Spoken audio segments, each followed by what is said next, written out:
একটা অন্যতম গুরুত্বপূর্ণ তথ্য নিয়ে এসেছি, সেটা হচ্ছে স্বাস্থ্যসাথী কার্ড। আমরা দেখি ম্যাক্সিমাম কি হয়, স্বাস্থ্যসাথী কার্ড নিয়ে কোনো হসপিটালে আপনি গেলেন, আপনার আত্মীয় স্বজনকে নিয়ে গেলেন, তো তখন কি বলে এই হসপিটালে হবে না, ওই হসপিটালে হবে না, এরকম অনেক কমপ্লেন থেকে থাকে। তো আজকে আমি দেখিয়ে দেবো আপনাদের স্বাস্থ্যসাথী কার্ড কোন কোন হসপিটালে অ্যালাউ আছে এবং সেই লিস্ট কিভাবে বের করা যায়, সেটা আমার এই স্ক্রিনে লক্ষ্য করুন। আপনাদেরকে দেখিয়ে দিচ্ছি কিভাবে দেখা যায়, সঙ্গে থাকুন।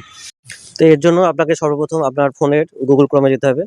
তো গুগল ক্রমে গিয়ে আপনাকে স্বাস্থ্যসাথী, আমার এটা দিয়ে দিলাম স্বাস্থ্যসাথী, এটা লিখতে হবে। তো স্বাস্থ্যসাথী লেখার পরে দেখুন, এইটাকে আমি একটু স্ক্রল করে নিলাম। এই যে থ্রি ডট, এই থ্রি ডটে ক্লিক করলাম, অ্যাবাউট স্বাস্থ্যসাথী, আর তারপরে আছে হসপিটাল ইনফরমেশন। এখানে ক্লিক করলাম। এখানে ক্লিক করার পরে active hospital list, active hospital লিস্টে ক্লিক করার পরে এটা দেখুন, স্বাস্থ্যসাথী কার্ড কিন্তু আমাদের শুধুমাত্র ওয়েস্ট বেঙ্গলের জন্যই অ্যালাউ।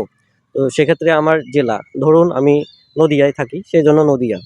এবার এখানে select sub division, sub division অলই দিলাম। এবার হসপিটাল টাইপ প্রাইভেট দিলাম।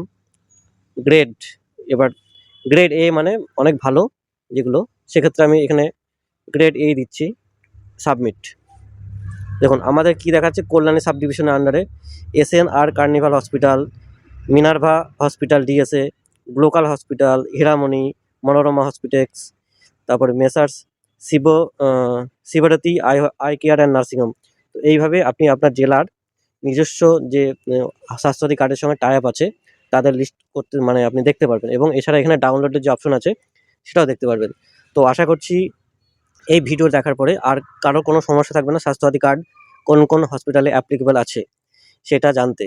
আর এই ধরনের ভিডিও দেখার জন্য বলবো আমার এই পেজটিকে অবশ্যই ফলো করুন, এবং আমার একটা ইউটিউব চ্যানেল আছে, সেই চ্যানেলের নাম হচ্ছে ইন্ট্রো উইথ বিকে, সেটাকে একটু সাবস্ক্রাইব করে দেবেন। আর ভিডিওটি দেখার জন্য অসংখ্য ধন্যবাদ।